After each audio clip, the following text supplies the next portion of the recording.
Narasaraopet SSN college నందు Palnadu బాలోత్సవం committee ఆధ్వర్యంలో 3వ పిల్లల పండుగ మరియు రాష్ట్ర స్థాయి ఉపాధ్యాయుల సాంస్కృతిక పోటీల నేపథ్యంలో బ్రోచర్ ఆవిష్కరణ కార్యక్రమాన్ని నిర్వహించారు. ముఖ్య అతిథిగా ఎమ్మెల్యే డాక్టర్ చదలవాడ అరవింద్ బాబు పాల్గొన్నారు. పిల్లల సృజనాత్మకతను ప్రోత్సహించే ఇటువంటి కార్యక్రమాలు విద్యార్థుల వ్యక్తిత్వ వికాసానికి తోడ్పడతాయని పేర్కొన్నారు. అలాగే ఉపాధ్యాయులు ప్రతిభకు గుర్తింపు లభించేలా సాంస్కృతిక పోటీలు నిర్వహించడం అభినందనీయమన్నారు.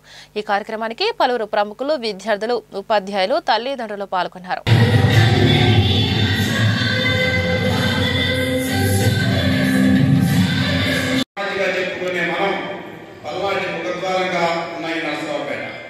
పల్నాడు జిల్లా హెడ్ క్వార్టర్గా ఉన్న ఈ నర్సరావుపేట ఒక చరిత్ర సృష్టించాలి, ఉపాధ్యాయులు సాంస్కృతిక పోటీలను విజయవంతంగా నడిపించడం ద్వారా అది దాంతో రోజుల ఆవిష్కరణకి పెద్ద ఎత్తున అందరినీ ఆహ్వానించాం.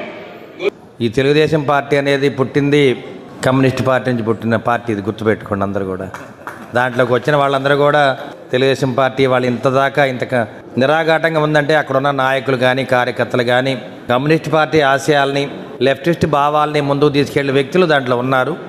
అటువంటి కోవకు చెందిన పార్టీ కాబట్టి ఇప్పటిదాకా కూడా ఒక విలువలతోటి ముందుకెళ్తుంది. అదేవిధంగా నేను కూడా కమ్యూనిస్ట్ పార్టీలో ఉండి తర్వాత టీడీపీలో నాకు అవకాశం ఇవ్వడం జరిగింది.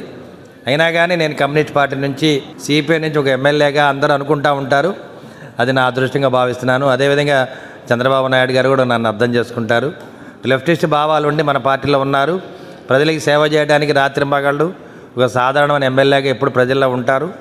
అదే ఆయన బలమని ఎప్పుడు అనుకుంటూ ఉంటారు. కాబట్టి ఈ బాలోత్సవాలని తప్పనిసరిగా మనం బ్రహ్మోత్సవాలాగా బ్రహ్మాండంగా చేయాలని చెప్పి తెలియజేస్తూ, మరి ఇక్కడున్న టీచర్లు కానీ, మరి మురళి గారు కానీ ఉన్నారు, ఇక్కడ మధు గారు ఉన్నారు, అదేవిధంగా మా హెచ్ఎంలు చాలామంది ఉన్నారు, మా క్లాస్మేట్స్, వీళ్ళందరూ కూడా దీన్ని డెఫినెట్గా బ్రహ్మాండంగా చేస్తారని తెలియజేస్తున్నాను.